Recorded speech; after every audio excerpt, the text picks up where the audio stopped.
Chapter 18. At noon, we were all at the cafe. It was crowded. We were eating shrimps and drinking beer. The town was crowded. Every street was full. Big motor cars from Biarritz and San Sebastian kept driving up and parking around the square. They brought people for the bullfight. Sightseeing cars came up too. There was one with 25 Englishwomen in it. They sat in the big white car and looked through their glasses at the fiesta. The dancers were all quite drunk. It was the last day of the fiesta. The fiesta was solid and unbroken, but the motor cars and tourist cars made little islands of onlookers. When the cars emptied, the onlookers were absorbed into the crowd. You did not see them again except as sport clothes, odd-looking at a table among the closely packed peasants in black smocks. The fiesta absorbed even the Biarritz English, so that you did not see them unless you passed close to a table.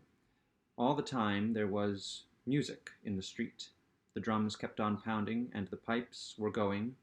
Inside the cafes, men with their hands gripping the table or on each other's shoulders were singing, the hard-voiced singing.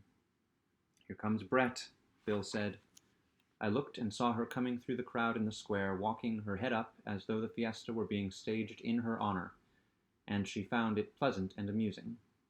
"Hello, you chaps," she said. "I say, I have a thirst." "Get another big beer," Bill said to the waiter. "Shrimps?" "Is Cone gone?" Brett asked. "Yes," Bill said. "He hired a car."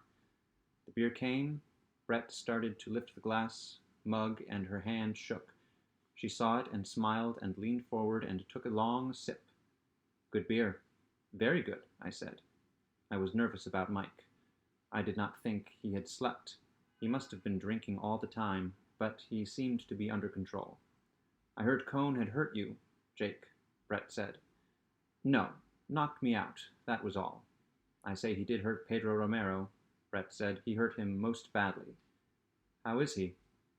"He'll be all right. He won't go out of the room." "Does he look badly?"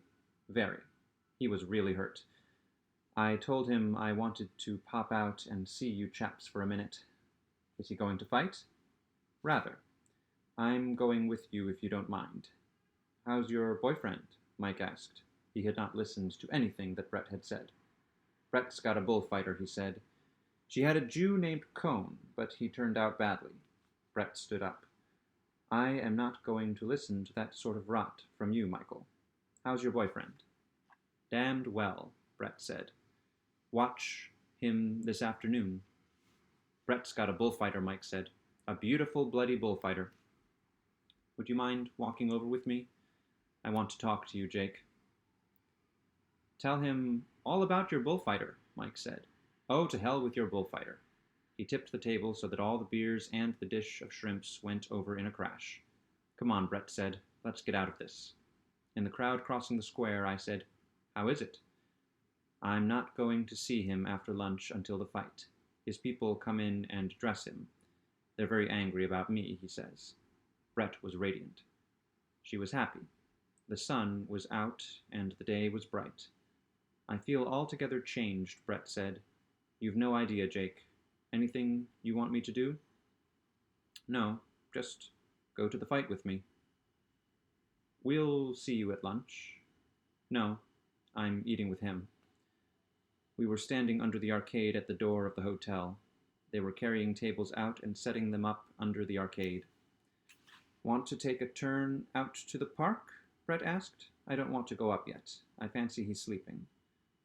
We walked along past the theater and out of the square, and along through the barracks of the fair moving with the crowd between the lines of booths. We came out on a cross street that led to the Paseo de Sarasate. We could see the crowd walking there, all the fashionably dressed people. They were making the turn at the upper end of the park. "Don't let's go there," Brett said. "I don't want staring at just now." We stood in the sunlight. It was hot and good after the rain and the clouds from the sea. "I hope the wind goes down," Brett said. "It's very bad for him." "So do I. He says the bulls are all right." "They're good. Is that San Fermin's?" Brett looked at the yellow wall of the chapel. Yes, where the show started on Sunday. Let's go in. Do you mind? I'd rather like to pray a little for him or something. We went in through the heavy leather door that moved very lightly. It was dark inside. Many people were praying. You saw them as your eyes adjusted themselves to the half-light. We knelt at one of the long wooden benches. After a little, I felt Brett stiffen beside me and saw she was looking straight ahead. Come on, she whispered throatily. Let's get out of here. Makes me damned nervous. Outside in the hot brightness of the street, Brett looked up at the treetops in the wind. The praying had not been much of a success. Don't know why I get so nervy in church, Brett said. Never does me any good. We walked along. I'm damned bad for a religious atmosphere, Brett said. I've the wrong type of face. You know, Brett said. I'm not worried about him at all. I just feel happy about him. Good. I wish the wind would drop, though. It's liable to go down by 5 o'clock. Let's hope. You might pray, I laughed. Never does me any good. I've never gotten anything I prayed for. Have you? Oh, yes. Oh, rot, said Brett. Maybe it works for some people, though you don't look very religious, Jake. I'm pretty religious. Oh, rot, said Brett. Don't start proselyting today. Proselyting today. Today's going to be bad enough as it is. It was the first time I had seen her in the old, happy, careless way since before she went off with Cone. We were back again in front of the hotel. All the tables were set now, and already several were filled with people eating. Do look after Mike, Brett said. Don't let him get too bad. Your friend's half gone upstairs, the German maitre d'hotel said in English. He was a continual eavesdropper. Brett turned to him. Thank you so much. Have you anything else to say? No, ma'am. Good, said Brett. Save us a table for 3, I said to the German. He smiled his dirty little pink and white smile. Is madam eating here? No, Brett said. Then I think a table for 2 will be enough. Don't talk to him, Brett said. Mike must have been in bad shape, she said on the stairs. We passed Montoya on the stairs. He bowed and did not smile. I'll see you at the cafe, Brett said. Thank you so much, Jake. We had stopped at the floor our rooms were on. She went straight down the hall and into Romero's room. She did not knock. She simply opened the door, went in, and closed it behind her. I stood in front of the door of Mike's room and knocked. There was no answer. I tried the knob, and it opened. Inside the room was in great disorder. All the bags were opened, and clothing was strewn around. There were empty bottles beside the bed. Mike lay on the bed looking like a death mask of himself. He opened his eyes and looked at me. Hello, Jake, he said very slowly. I'm getting a little sleep. I've wanted a little sleep for a long time. Let me cover you over. No, I'm quite warm. Don't go. I haven't gotten to sleep yet. You'll sleep, Mike. Don't worry, boy. Brett's got a bullfighter, Mike said, but her Jew has gone away. He turned his head and looked at me. Damned good thing, what? Yes. Now go to sleep, Mike. You ought to get some sleep. I'm just starting. I'm going to get a little sleep. He shut his eyes. I went out of the room and turned the door quietly. But Bill was in my room reading the paper. See, Mike? Yes. Let's go and eat. I won't eat downstairs with that German head waiter. He was damned snotty when I was getting Mike upstairs. He was snotty to us, too. Let's go out and eat in the town. We went down the stairs. On the stairs we passed a girl coming up with a covered tray. There goes Brett's lunch, Bill said. And the kids, I said. Outside on the terrace, under the arcade, the German head waiter came up. His red cheeks were shining. He was being polite. I have a table for 2, for you gentlemen, he said. Go sit at it, Bill said. We went on out across the street. We ate at a restaurant in a side street, off the square. They were all men eating in the restaurant. It was full of smoke and drinking and singing. The food was good, and so was the wine. We did not talk much. Afterward, we went to the cafe and watched the fiesta come to the boiling point. Brett came over soon after lunch. She said she had looked in the room and that Mike was asleep. When the fiesta boiled over and toward the bull ring, we went with the crowd. Brett sat at the ringside between Bill and me. Directly below us was the callejon, the passageway between the stands and the red fence of the barrera. Behind us, the concrete stands filled solidly. Out in front, beyond the red fence, the sand of the ring was smooth, rolled, and yellow. It looked a little heavy from the rain, but it was dry in the sun and firm and smooth. The sword handlers and bull ring servants came down the callejon, carrying on their shoulders the wicker baskets of fighting capes and muletas. They were blood-stained and compactly folded and packed in the baskets. The sword handlers opened the heavy leather sword cases so the red-wrapped hilts of the sheath of swords showed as the leather case leaned against the fence. They unfolded the dark-stained red flannel of the muletas and fixed batons in them to spread the stuff and give the matador something to hold. Brett watched it all. She was absorbed in the professional details. His name stenciled on the capes and muletas, she said. Why do they call them muletas? I don't know. I wonder if they ever launder them. I don't think so. It might spoil the color. The blood must stiffen them, Bill said. Funny, Brett said. How one doesn't mind the blood. Below, in the narrow passage of the callejon, the sword handlers arranged everything. All the seats were full above, all the boxes were full. There was not an empty seat except in the president's box. When he came in, the fight would start. Across the smooth sand in the high doorway that led into the corrals, the bullfighters were standing, their arms furled in their capes, talking, waiting for the signal to march in across the arena. Brett was watching them with the glasses. Here, would you like to look? I looked through the glasses and saw the three matadors. Romero was in the center, Belmonte on his left, Marcial on his right. Back of them were their people, and behind the banderilleros, back in the passageway and in the open space of the corral, I saw the picadors. Romero was wearing a black suit. His tri-cornered hat was low down over his eyes. I could not see his face clearly under the hat, but it looked badly marked. He was looking straight ahead. Marcial was smoking a cigarette guardedly, holding it in his hand. Belmonte looked ahead, his face wan and yellow, his long wolf jaw out. He was looking at nothing. Neither he nor Romero seemed to have anything in common with the others. They were all alone. The president came in. There was hand-clapping above us in the grandstand, and I handed the glasses to Brett. There was applause. The music started. Brett looked through the glasses.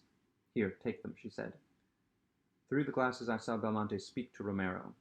Marcial straightened up and dropped his cigarette, and looking straight ahead, their heads back, their free arms swinging, the three matadors walked out. Behind them came all the procession, opening out, all striding in step with the capes furled, everybody with free arms swinging, and behind rode the picadors, their picks rising like lances. Behind all came the 2 trains of mules and the bull-ring servants. The matadors bowed, holding their hats on, before the president's box, and then came over to the barrera below us. Pedro Romero took off his heavy gold-brocaded cape and handed it over the fence to his sword handler. He said something to the sword handler. Close below us we saw Romero's lips were puffed, both eyes were discolored, his face was discolored and swollen. The sword handler took the cape, looked up at Brett, and came over to us and handed up the cape. Spread it out in front of you, I said. Brett leaned forward. The cape was heavy and smoothly stiff with gold. The sword handler looked back, shook his head, and said something. A man beside me leaned over toward Brett. "He doesn't want you to spread it," he said. "You should fold it and keep it in your lap." Brett folded the heavy cape. Romero did not look up at us. He was speaking to Belmonte. Belmonte had sent his formal cape over to some friends.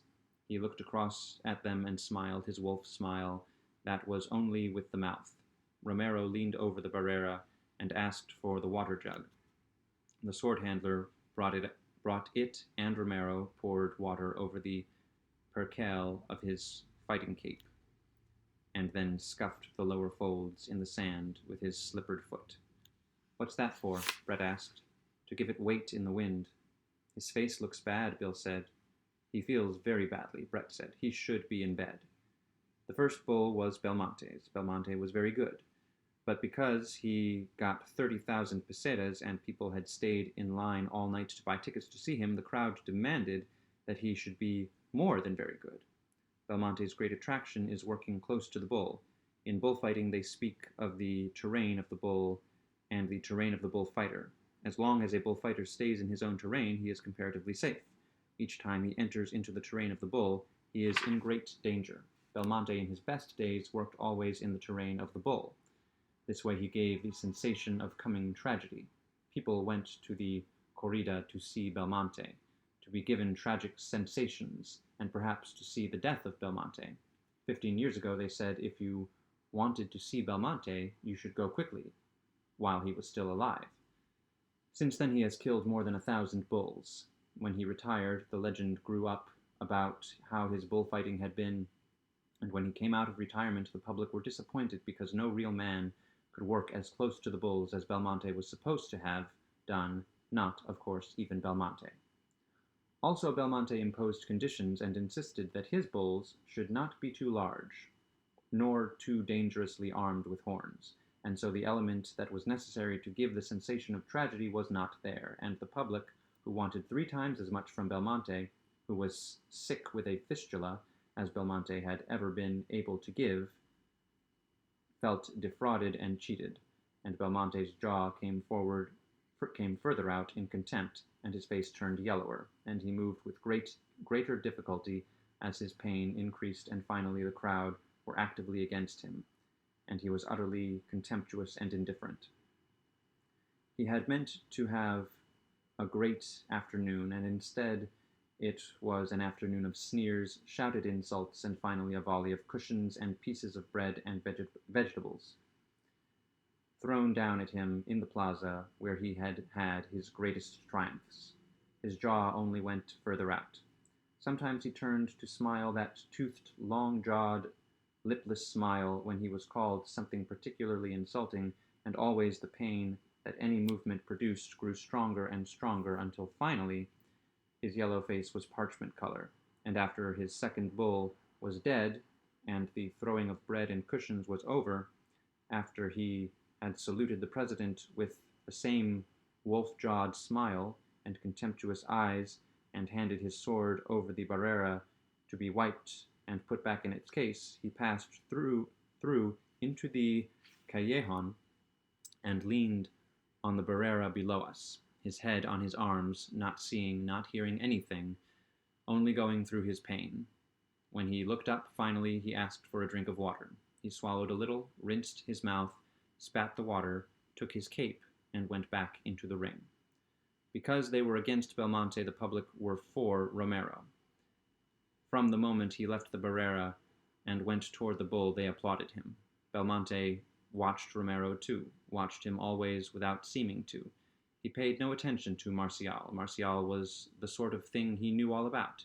He had come out of retirement to compete with Marcial, knowing it was a competition gained in advance.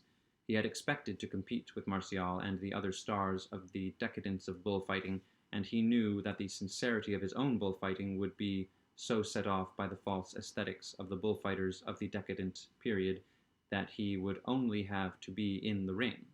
His return from retirement had been spoiled by Romero. Romero did always smoothly, calmly, and beautifully what he, Belmonte, could only bring himself to do now sometimes. The crowd felt it, even the people from Biarritz, even the American ambassador saw it, finally. It was a competition that Belmonte would not enter because it would lead only to a bad horn wound or death. A bad horn wound or death. Belmonte was no longer well enough. He no longer had his greatest moments in the bull ring. He was not sure that there were any great moments. He was not sure that there were any great moments.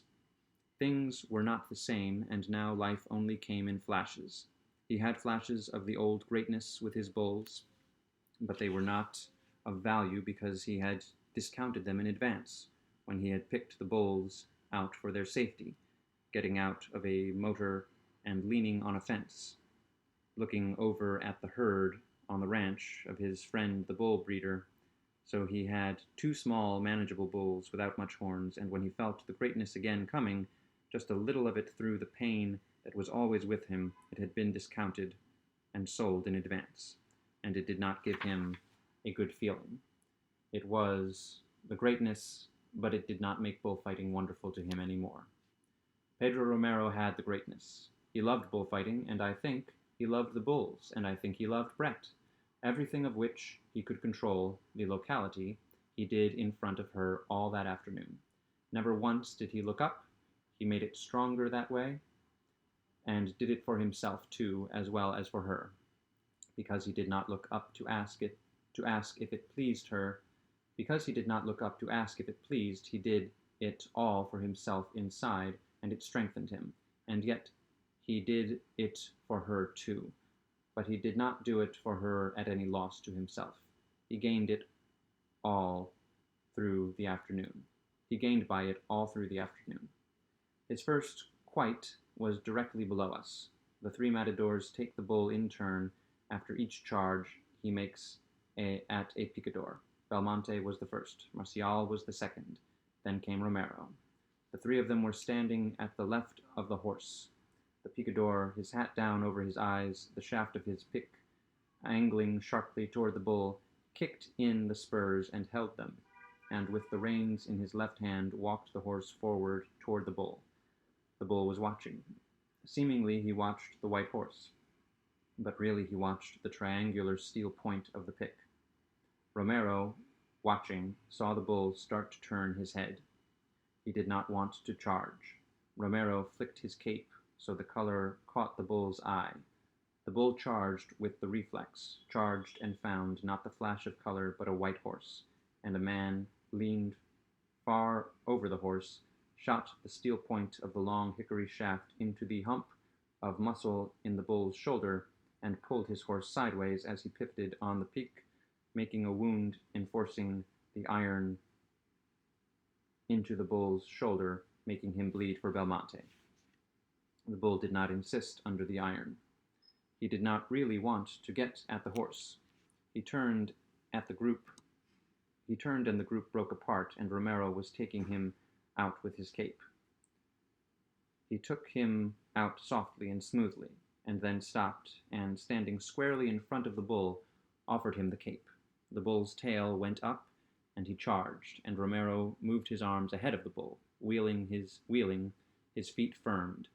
The dampened mud-weighted cape swung open and full as a sail fills, and Romero pivoted with it just ahead of the bull. At the end of the pass, they were facing each other again. Romero smiled. The bull wanted it again, and Romero's cape filled again, this time on the other side. Each time he let the bull pass so close that the man and the bull and the cape were filled and pivoted ahead of the bull were all one sharply etched mass.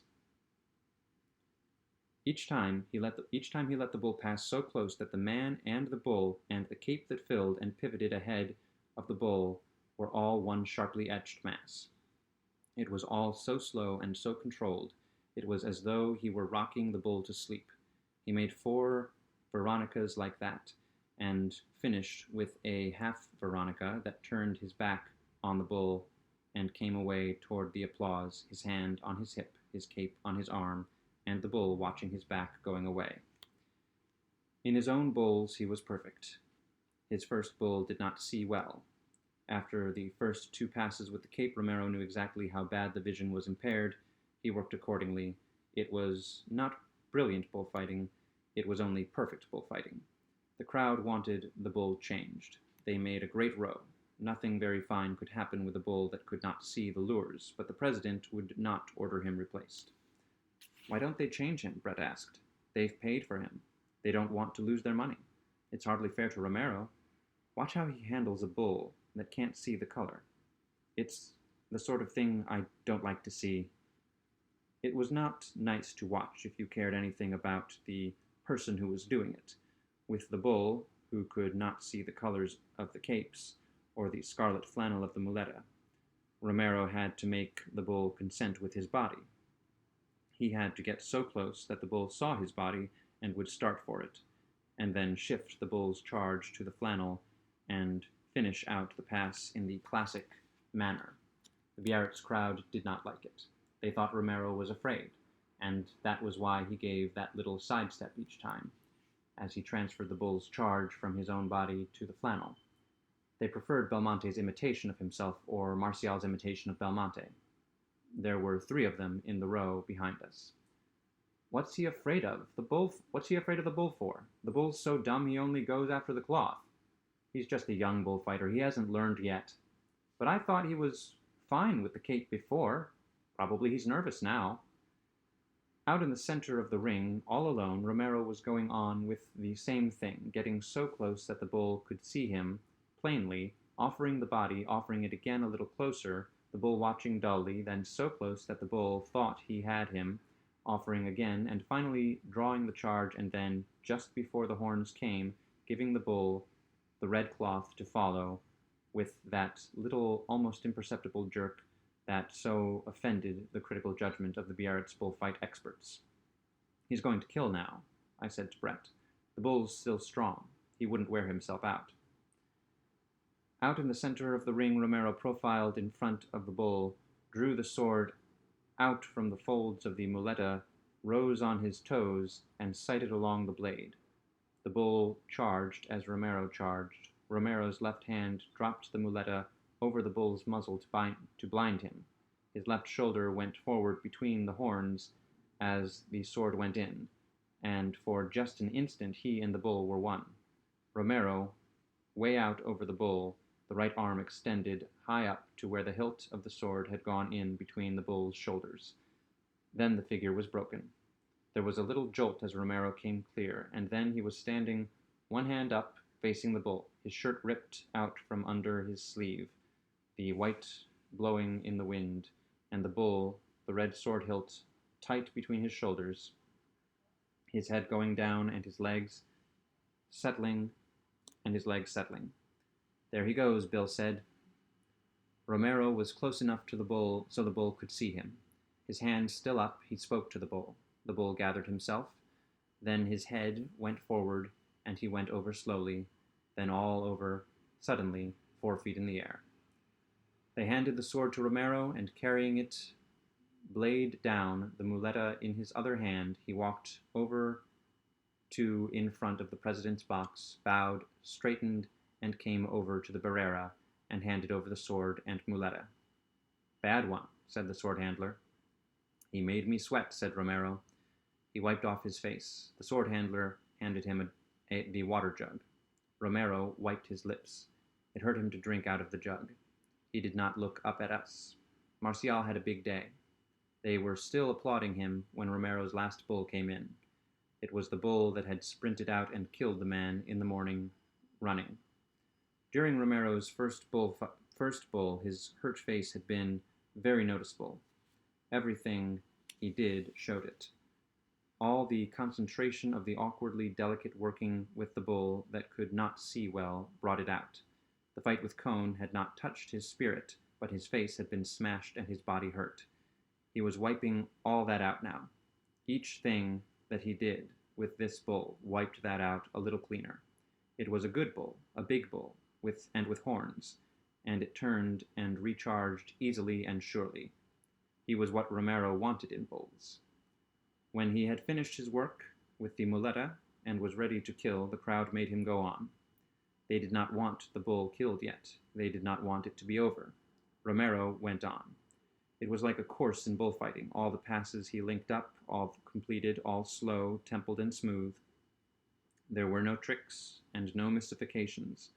There was no brusqueness, and each pass, as it reached the summit, gave you a sudden ache inside. The crowd did not want it ever to be finished. The bull was squared on all 4 feet to be killed, and Romero killed directly below us. He killed not as he had been forced to by the last bull, but as he wanted to. He profiled directly in front of the bull, drew the sword out of the folds of the muleta, and sighted along the blade. The bull watched him. Romero spoke to the bull and tapped one of his feet. The bull charged, and Romero waited for the charge, the muleta held low, sighting along the blade, his feet firm. Then, without taking a step forward, he became one with the bull. The sword was in between the shoulders. The bull had followed the low-swung flannel that disappeared as Romero lurched clear to the left, and it was over. The bull tried to go forward. His legs commenced to settle. He swung from side to side, hesitated, then went down on his knees, and Romero's older brother leaned forward behind him and drove a short knife into the bull's neck at the base of the horns. The first time he missed. He drove the knife in again, and the bull went over, twitching and rigid. Romero's brother, holding the bull's horn in one hand, the knife in the other, looked up at the president's box. Handkerchiefs were waving all over the bull ring. The president looked down from the box and waved his handkerchief. The brother cut the notched black ear from the dead bull and trotted over with it to Romero. The bull lay heavy and black on the sand, his tongue out. The boys were running toward him from all parts of the arena, making a little circle around him. They were starting to dance around the bull. Romero took the ear from his brother and held it up toward the president. The president bowed, and Romero, running to get ahead of the crowd, came toward us. He leaned up against the barrera and gave the ear to Brett.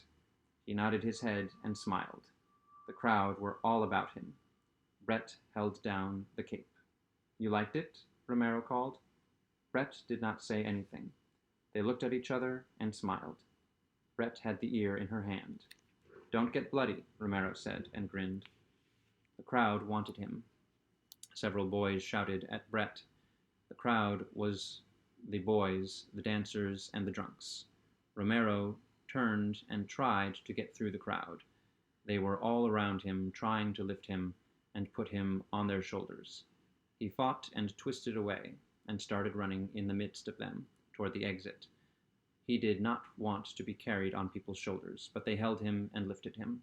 It was uncomfortable, and his legs were spraddled, and his body was very sore. They were lifting him, and all running toward the gate. He had his hand on somebody's shoulder. He looked around at us apologetically. The crowd, running, went out the gate with him. We all 3 went back to the hotel. Brett went upstairs. Bill and I sat in the downstairs dining room and ate some hard-boiled eggs and drank several bottles of beer. Belmonte came down in his street clothes with his manager and 2 other men. They sat at the next table and ate. Belmonte ate very little. They were leaving on the 7 o'clock train for Barcelona. Belmonte wore a blue striped shirt and a dark suit and ate soft-boiled eggs. The others ate a big meal. Belmonte did not talk. He only answered questions. Bill was tired after the bullfight. So was I. We both took a bullfight very hard.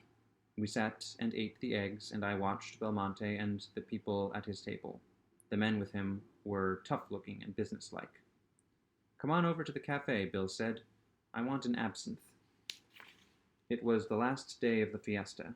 Outside it was beginning to be cloudy again. The square was full of people, and the fireworks experts were making up their set pieces for the night and covering them over with beech branches. Boys were watching. We passed stands of rockets with long bamboo stems. Outside the cafe there was a great crowd. The music and the dancing were going on. The giants and the dwarfs were passing. "Where's Edna?" I asked Bill. "I don't know." We watched the beginning of the evening of the last night of the fiesta. The absinthe made everything seem better. I drank it without sugar, in the dripping glass, and it was pleasantly bitter. I feel sorry about Cone, Bill said. He had an awful time. Oh, to hell with Cone, I said. Where do you suppose he went? Up to Paris. What do you suppose he'll do? Oh, to hell with him. What do you suppose he'll do? Pick up with his old girl, probably. Who was his old girl? Somebody named Frances. We had another absinthe. When do you go back? I asked. Tomorrow. After a little while, Bill said it was a swell fiesta. After a little while, Bill said, well, it was a swell fiesta. Yes, I said, something doing all the time. You wouldn't believe it. It's like a wonderful nightmare. Sure, I said, I'd believe anything, including nightmares. What's the matter? Feel low? Low as hell. Have another absinthe. Here, waiter. Another absinthe for the signor. I feel like hell, I said. Drink that, said Bill. Drink it slow. It was beginning to get dark. The fiesta was going on. I began to feel drunk, but I did not feel any better. How do you feel? I feel like hell. Have another. Have another? It won't do any good. Try it. You can't tell. Maybe this is the one that gets it. Hey, waiter, another absinthe for the signor. I poured the water directly into it and stirred it instead of letting it drip. Bill put in a lump of ice. I stirred the ice around with a spoon in the brownish, cloudy mixture. How is it? Fine. Don't drink it fast that way. It will make you sick. I set down the glass. I had not meant to drink it fast. I feel tight. You ought to. That's what you wanted, wasn't it? Sure, get tight. Get over your damned depression. Well, I'm tight. Is that what you want? Sit down. I won't sit down, I said. I'm going over to the hotel. I was very drunk. I was drunker than I ever remember having been. At the hotel, I went upstairs. Brett's store was open. I put my head in the room. Mike was sitting on the bed. He waved a bottle. Jake, he said. Come in, Jake. I went in and sat down. The room was unstable unless I looked at some fixed point. Brett, you know, she's gone off with the bullfighter chap. No. Yes, she looked for you to say goodbye. They went on the 7 o'clock train. Did they? Bad thing to do, Mike said. She shouldn't have done it. No. Have a drink? Wait while I ring for some beer. I'm drunk, I said. I'm going in and lie down. Are you blind? I was blind myself. Yes, I said, I'm blind. Well, bungo, Mike said. Get some sleep, old Jake. I went out the door and into my own room and lay on the bed. The bed went sailing off, and I sat up in bed and looked at the wall to make it stop. Outside in the square, the fiesta was going on. It did not mean anything. Later, Bill and Mike came in to get me to go down and eat with them. I pretended to be asleep. He's asleep. Better let him alone. He's blind as a tick, Mike said. They went out. I got up and went to the balcony and looked out at the dancing in the square. The world was not wheeling any more. It was just very clear and bright, and inclined to blur at the edges. I brushed my hair. I looked strange to myself in the glass. I went downstairs to the dining room. Here he is, said Bill. Good old Jake. I knew you wouldn't pass out. Hello, you old drunk, Mike said. I got hungry and woke up. Eat some soup, Bill said. The three of us sat at the table, and it seemed as though about 6 people were missing.